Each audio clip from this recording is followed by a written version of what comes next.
countries in the world. People said, well, that's on the coast. In Xiamen, of course, it's good. But you go inland, it's not good.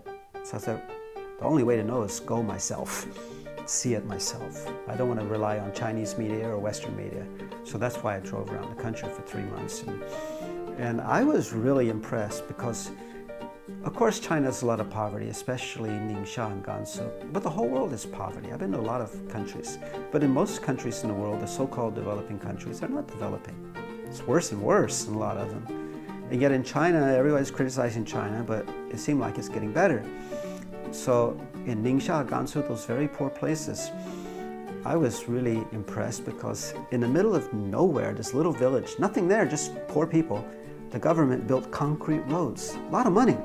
And they had electricity and water, and they built new schools and hospitals. And I realized after driving around China, what they're doing is a very long-term strategy.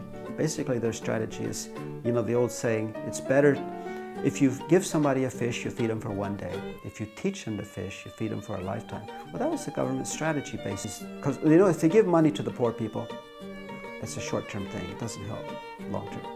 But by giving them infrastructure, roads, and schools and hospitals, that gave them opportunity if they want to sell their crops or make some handicraft project and sell or go.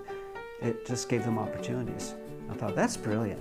The thing that's most impressed me about China's development, especially coming from a military background, is China has developed so quickly and it's completely based on economic development. I think it's funny because 100 years ago, a lot of people wrote about China being the great danger in the world. And the world had to be careful about China. I thought, well, how could China be the danger? 100 years ago, China wasn't going anywhere in the world. I mean, we're in the military, wasn't going outside China. In fact, China was controlled by a dozen foreign countries, and they say China's a danger. And today, too, you hear some people say China's a military danger and all this kind of stuff. But in the 30 years I've been here, I've seen China's the only major superpower in the world that has developed completely based on economic development.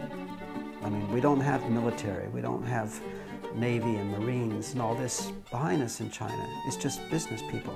And that's historic, by the way. The #1 economic power was still the Chinese in Asia, and they had no military behind them. They had no government. For hundreds of years, they were #1 with no military. They just were good business people.